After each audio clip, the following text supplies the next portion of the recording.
Good evening, everyone. I'm Alma Angeles, and you're watching NET25 World News. On tonight's headlines, the Israeli government ratified the Gaza ceasefire and hostage return deal. I want to thank President Trump, President Biden, and both administration for making this finally happen. TikTok could be blocked in the U.S. in just 2 days, and it might be up to Donald Trump to decide its fate. The first thing he can do is ask Congress to rewrite the law, to amend the law to give him more powers and discretion under the law. Second thing he can do is issue some kind of executive order that kind of says, hey, look, in fact, national security requires that TikTok continue operating, not that TikTok be shuttered. I don't think I'm going to be sad that they're going to ban it, because I do think that I tend to be a lot in the app.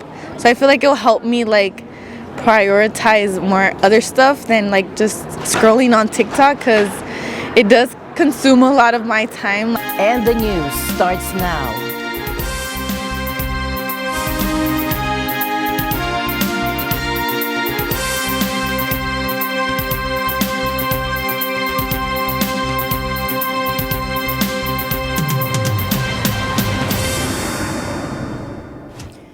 First in our news, the Israeli government ratified the Gaza ceasefire and hostage return deal.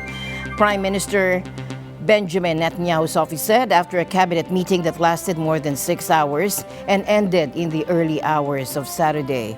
Under the deal, bitterly opposed by some cabinet hardliners, a 6-week ceasefire is due to take effect on Sunday, with the first of a series of hostage for prisoner exchanges that could open the way to ending the 15-month war in Gaza.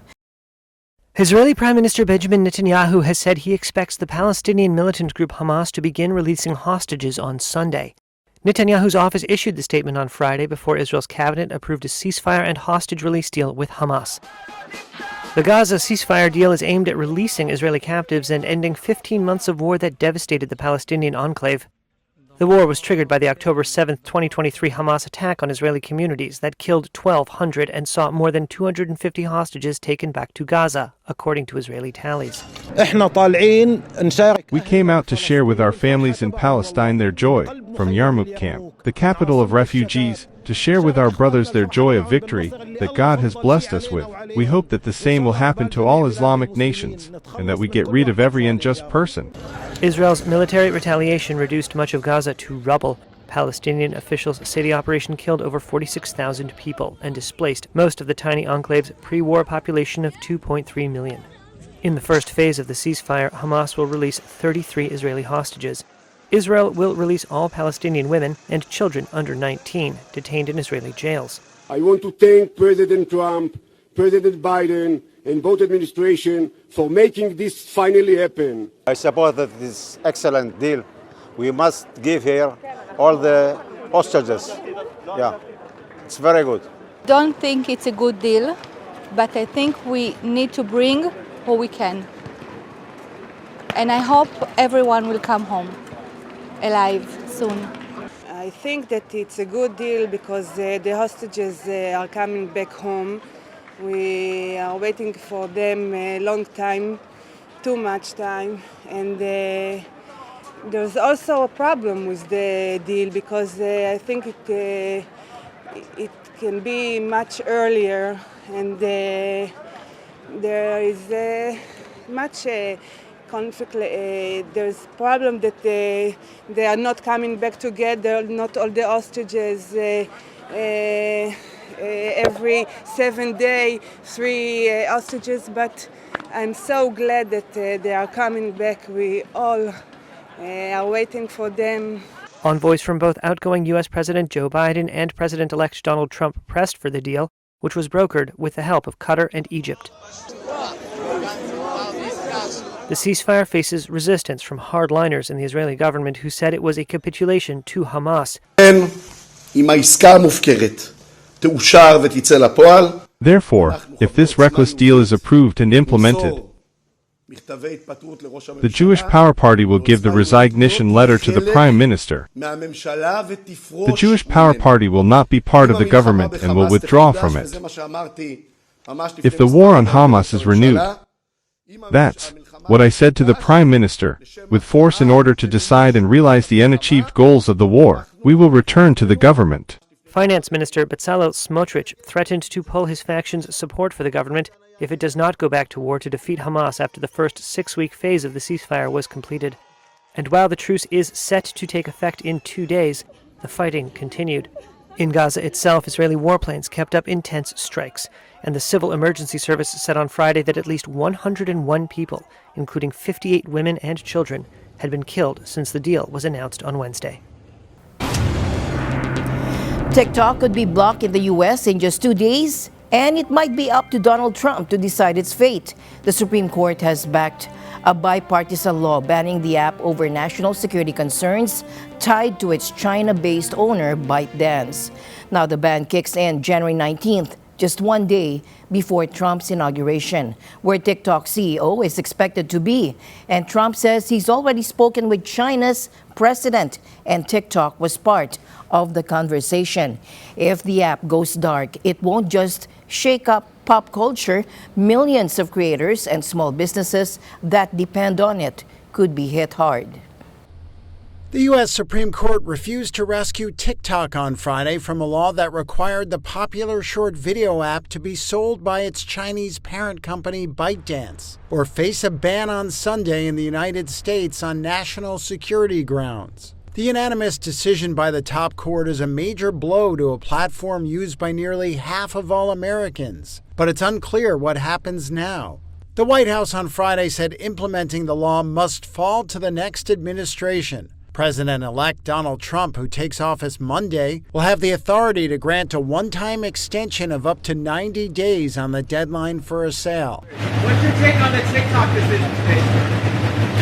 Well, the decision will be made by the next president anyway, so I think it will work.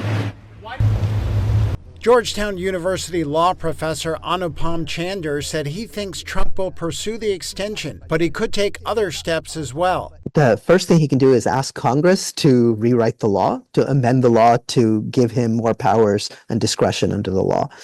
Second thing he can do is issue some kind of executive order that kind of says, hey, look, in fact, national security requires that TikTok continue operating, not that TikTok be shuttered. So he could turn everything upside down by saying, if TikTok is shut, then people are moving to Rednote. And Rednote is actually a much scarier app from national security purposes than TikTok. The ban is scheduled to go into effect January 19th. When experts say TikTok's about 170 million users in the U.S. will likely still be able to use it because it is already downloaded on their phones. Dan Ives is global head of technology research at Wedbush Securities. Users will still be able to use TikTok. They won't be able to get updates on the App Store. New users will not be able to upload it.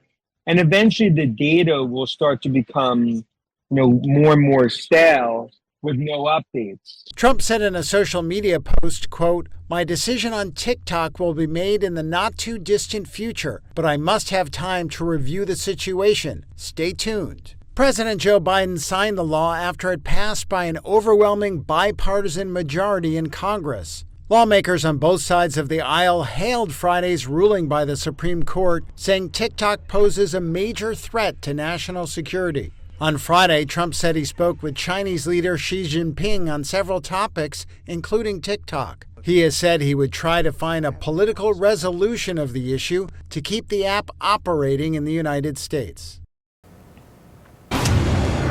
Chinese social media app Rednote has been thrust into the limelight after more than 500,000 TikTok users recently joined the platform in protest against a likely imminent ban on the short video app in the U.S. I don't think I'm going to be sad that they're going to ban it because I do think that I tend to be a lot in the app. So I feel like it'll help me prioritize more other stuff than just scrolling on TikTok because it does consume a lot of my time during the day. So yeah. You want to see what Rednote is? I got you this. Wait, I want to see. I want to see. You'll get a Chinese video. Yeah. So when I first discovered Rednote was on TikTok because everybody was talking about Rednote. It's like TikTok refugees on Rednote. And I really enjoy it. I downloaded it and I'm really enjoying it right now. Like that. He's gonna get some Dietrich has amassed more than 9,300 followers on his Rednote page in a few days, where he posts vlog-style videos from his daily life, giving his opinions on issues and occasionally sharing food recommendations. I didn't want to do it anymore. Somebody told me about Rednote, and I dive into it instantly, right off the bat. Everything that I have been doing on TikTok, Facebook, and all these other social media places, they are already doing it there. And there's a lot of people doing it. So I started commenting on stuff. The people were so friendly. I was blown away at the camaraderie of the people on that app. In a live chat dubbed TikTok Refugees on Rednote on Monday, more than 50,000 American and Chinese users joined the room. Veteran Chinese users with some sense of bewilderment welcomed their American counterparts and swapped notes with them on topics like food and youth unemployment. Today I scrolled through a lot of posts of this type.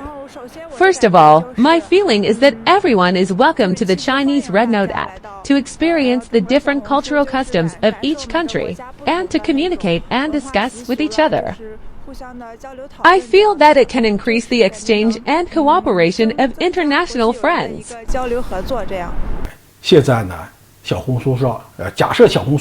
Now on Rednote, assuming that Rednote's future prosperity can last, and more foreign users, especially American users, will join it, then Rednote must pay attention to how to comply with Chinese laws, American laws, and even laws of other countries.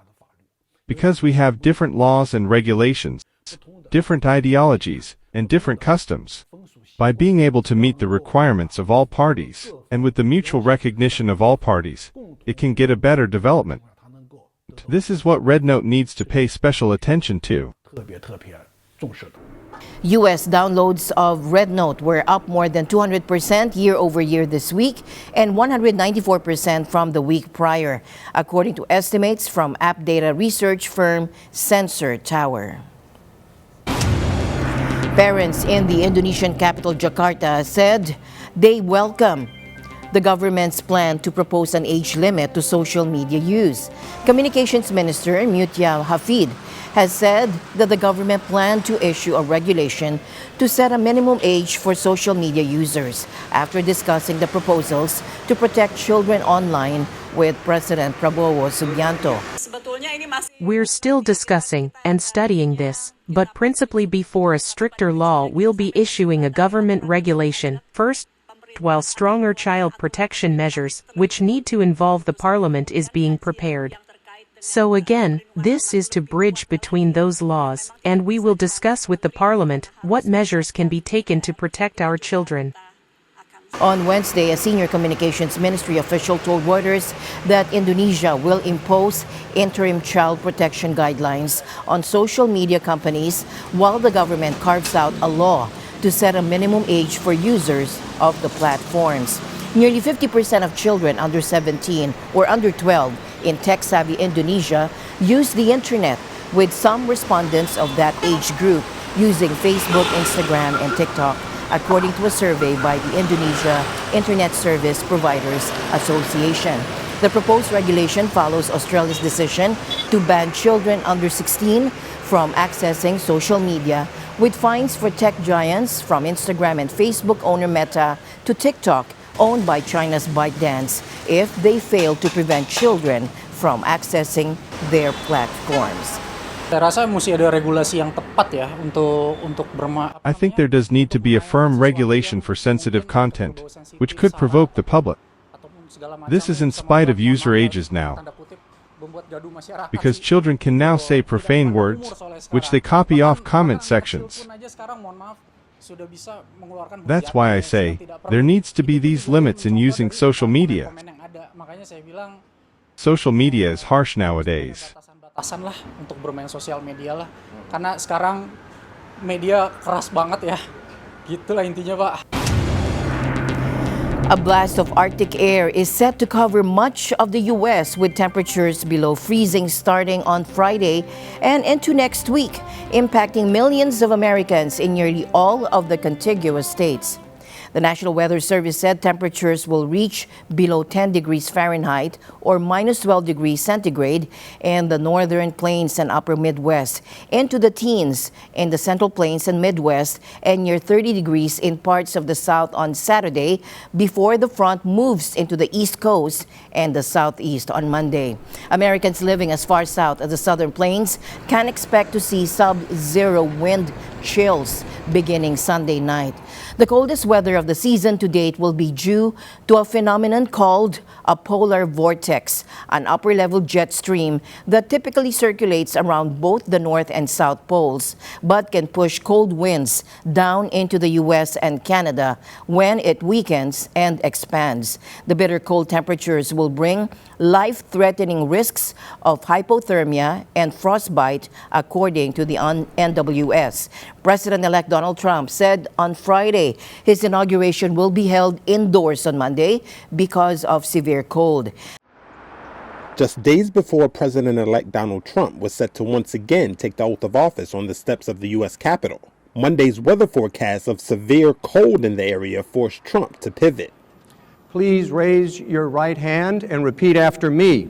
He announced Friday that the U.S. presidential inaugural ceremonies will be moved indoors for the first time in 40 years. The inauguration address, prayers, and other speeches will be delivered inside the United States Capitol rotunda. I, Ronald Reagan, do solemnly swear.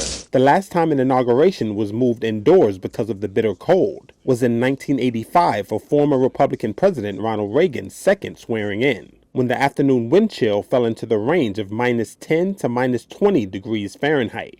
The forecast for Washington on Monday puts temperatures at the time of Trump's swearing in at around 19 degrees Fahrenheit and will feel even colder with wind chill. According to Trump, his presidential parade would be moved to Capital One Arena, a sports venue in downtown Washington that holds 20,000 people. It was not immediately clear how a parade would be organized inside the sports venue. Los Angeles Mayor Karen Bass is vowing to help residents return home after wildfires tore through the city. Speaking Friday, she promised swift action once firefighters fully secure the affected areas. Rebuilding will begin immediately. As our army of firefighters kills these fires and withdraws, we will be moving in with an army of builders, like the people and equipment that you see here. We are going to do everything we can to clear the way so that people can get back home. Now, since Tuesday, 6 wildfires have devastated Los Angeles County, leaving at least 25 dead, over 12,000 homes destroyed, and nearly 200,000 people displaced. For some, even small acts of kindness. When Verde Salon in Santa Monica offered free wash and blow services for wildfire victims, Lacey Galbraith, a teacher from Pacific Palisades, jumped at the chance. Yeah, I came in, I think, just to feel relaxed. I think I was telling Brad that I lost all my makeup, all my hair tools, all those things, and so it was nice to be able to get those things and feel like my person again, to feel normal again. And so, celebrity hairstylist and salon owner Bradley Leak says his team just wants to be a positive light. We connect with our clients emotionally day after day, but right now, while everyone's experiencing so many emotions, we're so thankful to be able to be that positive light and to be able to just be whatever they need, whether it's a sounding board for them to get their emotions out, or give them a laugh to just kind of take their mind off of things and be the bright light and make them just forget all the other stresses that they have. And if it comes up dark, you're gonna be like, In the same fire-ravaged area, a single home stands nearly untouched, designed specifically with fire resilience in mind. Architect Michael Kovac built his Pacific Palisades home using fiber cement cladding for fire protection, aware that wildfires were inevitable. Kovac and his wife, Dr. Karina Maher, fled when the flames approached and watched through security cameras as the fire crept closer. You know, we're both happy that the measures that we took worked and that our house that we've invested so much in so many ways into survive, but then it's also really difficult to see your neighbors' houses are gone. Yeah. I mean, our heart goes out to everyone. It's a very surreal scene. It really does look like an apocalypse or a war zone with everything in ash and rubble and still fires smoldering and smoking and burning, and seeing our house standing there. So there is a bit, I guess, of survivor's guilt, if you want to use that term. And I mean, we're proud and happy and that our efforts paid off, but we never imagined a scene so stark as this. House in a happier time. So one of the most sustainable features and fire resilient features is the fiber cement cladding that we have all around the house. It's fiber cement made with recycled newsprint and a cement binder. So it's using a recycled material, and it's extremely fire resistant, which has now been proven out for us. So we have a planted roof, which is both an incredibly environmentally friendly, sustainable thing for the environment in terms of water reclamation, nature, habitat, but it also has the benefit in fire of about 4¼ inches of earth and little volcanic stone. So even if these plants burn off, we have this soil protecting layer on top of the roof. Beyond the personal stories, community figures are stepping up. NBA legend Shaquille O'Neal, known for both his basketball dominance and philanthropy, says he's working behind the scenes to assist relief efforts. My heart goes out to everyone that's been impacted on the fire. It's just troubling to watch sometimes, but my heart goes out to all those that are impacted. Saddening, and I can only think about, especially my people that are close, but everybody just, I feel their pain. I'm glad that, they're stepping up. LA has always been a very, very powerful city. So, I know that the powers that be will continue to, help those in need. In my line of work, I like doing 75% things unseen. So, we're already putting some things in motion, but I'm not going to be talking about it because, this is stuff that you're supposed to do anyway, especially if you're as fortunate as I am. So. Meanwhile, California Attorney General Rob Bonta, has issued a warning against price gouging during the crisis. Folks across the region are being preyed upon by greedy businesses and landlords, scam artists, and predatory buyers looking to make a quick buck off their pain. They are seeking to re-victimize the victims of the fires, to exploit them in their vulnerable state. Be it landlords, short-term rentals, or hotels, price gouging evacuees, or predatory buyers swooping in with low-ball property offers, whether it be scams or looting, you can be sure we will hold you accountable. Some say, well, there's a higher demand, and we can charge these higher prices based on the increased demand. Well, demand be damned. You must follow the law. And the law does not allow you to increase prices more than 10% from before the declaration of emergency. Today, I'm announcing that DOJ has opened multiple active investigations into price gouging reports, and we will prosecute any crimes we find. I expect any president, including Mr. Trump, when he takes office on Monday, to follow the time-honored tradition in the United States of the federal government assisting states who are wrestling with and confronting and suffering from natural disasters. President Biden did that when he provided aid swiftly and decisively to Florida and to Texas when they were facing horrific hurricanes. He didn't ask if they were a red state or a blue state. As Los Angeles begins to recover, it's clear that resilience, community, and acts of kindness are helping the city heal one step at a time. Supporters of impeached South Korean President Yoon Suk-yeol gathered in masses outside the compound of Seoul's Western District Court on Saturday as Yoon attended a hearing to fight a request by investigators to extend his detention. Some protesters held onto the fence, guarding the perimeter of the court compound as they chanted, held signs, and waved U.S. and South Korea flags. Many of them said Yoon's arrest and investigation into his martial law decree on December 3 are illegal and borrowed the Stop the Steal slogan used by supporters of then former U.S. President Donald Trump after his 2020 election loss to U.S. President Joe Biden. Earlier on Saturday, throngs of pro-Yoon supporters gathered in Gwanghwamun Square for a mass rally in support of the impeached president. Tensions in the Pacific are escalating, with U.S. Congressman Michael McCaul warning that China's aggressive actions could spark a global conflict. In a recent interview, he described his observations during a visit to the region. Take a look. It's always fascinating. In Australia, the way it's positioned from a geography standpoint, it really is, I would say, kind of the bulkhead or the beachhead to counter China.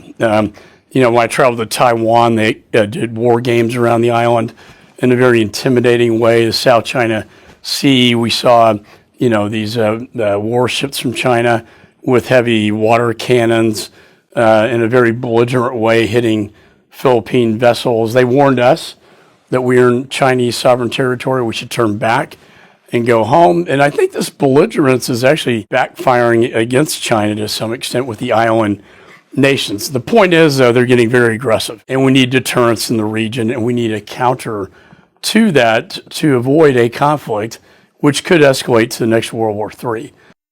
McCaul highlighted the importance of the AUKUS alliance involving the U.S., UK, and Australia as a critical measure for maintaining regional peace.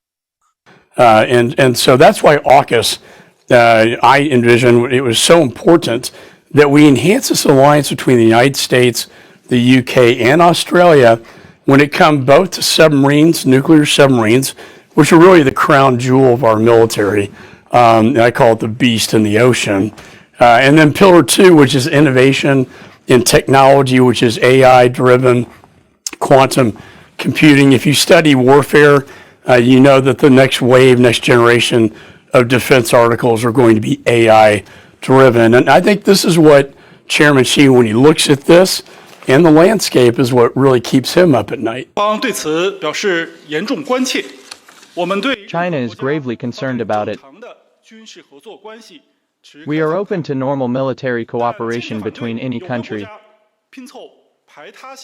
but we firmly oppose relevant countries cobbling together exclusive groupings, building bilateral or multilateral military alliances targeting China, creating division and confrontation and stoking bloc confrontation. The Asia-Pacific is a big stage for peace and development, not a wrestling ground for geopolitical competition. China is a cooperation partner for all countries, not a challenge to anyone. In disregard of the concerns of regional countries and the international community, the US, UK, and Australia have kept sending signals of AUKUS expansion, which severely impacted the peace and stability of the Asia-Pacific. Many regional countries are deeply concerned about it.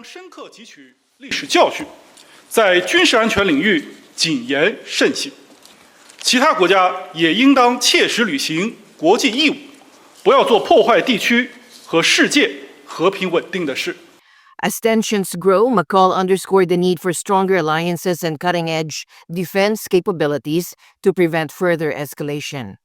Well, we got a lot of the major work done. This is a congressionally driven program issue.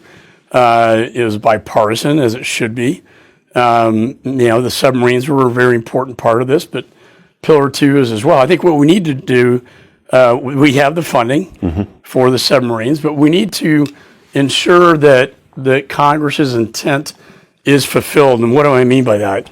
In the bill, we said that the president, once he certifies that their export control laws are comparable to ours, and that being UK and Australia, then he shall deliver defense articles. Doesn't say may, doesn't say discretionary. He also expressed concerns about existing restrictions that could delay delivery of critical defense technologies under the agreement.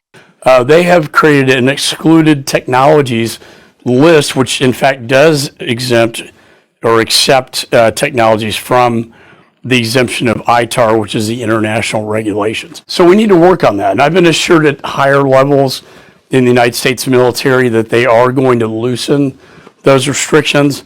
But that is something that we, both in, legislatively. He also reminded the public that the roots of the AUKUS Pact date back to the previous administration. But also by oversight. And I think educating the new administration coming in, this was, the inception of all this was Secretary Pompeo meeting with the ODNI in Australia during the prior administration. So I'm very hopeful that they have ownership. They will continue this vigorously.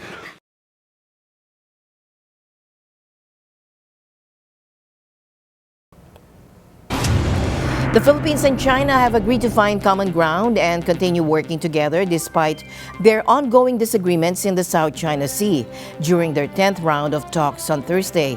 Both countries committed to advancing cooperation on Coast Guard matters and marine science, aiming to resolve disputes peacefully. Philippine Foreign Affairs Undersecretary Teresa Lazaro emphasized that despite challenges, there's space for diplomatic and practical cooperation. She also stressed that the two nations can still work together on South China Sea issues. On the other hand, China urged the Philippines to stay committed to resolving their differences through dialogue. While both sides agreed to boost communication, tensions remain high. The Philippines raised concerns about China's Coast Guard activities in its exclusive economic zone, while China pointed out recent maritime infringements and accused the Philippines of hyping up the disputes. The South China Sea remains a contentious area, with China's territorial claims overlapping with the exclusive economic zones of several Southeast Asian countries. A 2016 international ruling rejected China's claims, but Beijing continues to disregard the decision. Apple has lost its top spot as China's biggest smartphone seller. In 2024, local brands Vivo and Huawei surged past the tech giant after iPhone shipments in the country dropped by 17%, according to data from research firm Canalys, released on Thursday. Take a look. Apple has been dethroned as the top smartphone seller in China. Figures from research firm Canalys on Thursday showed it was overtaken by local rivals in 2024. Apple's market share declined to 15%, with iPhone sales down by a quarter over the final 3 months of the year. It was the firm's worst ever annual sales decline in the country and comes amid multiple headwinds. Analysts say the lack of AI on its latest models is one big factor. In the US, it offers handsets featuring so-called Apple Intelligence, but that integrates ChatGPT, which isn't approved for use in China. Competition is also steadily mounting, with Chinese brand Vivo now the market leader on a 17% share. Huawei was just behind on 16%. The firm has rapidly gained ground after returning to the high-end phone market with models powered by local chips. Meanwhile, Apple has sought to fight back with rare discounts. Earlier this month, it offered close to $70 off some iPhones bought through its own channels. Major Chinese e-commerce platforms then followed suit with price cuts of their own. Alibaba's Tmall announced discounts of up to $137.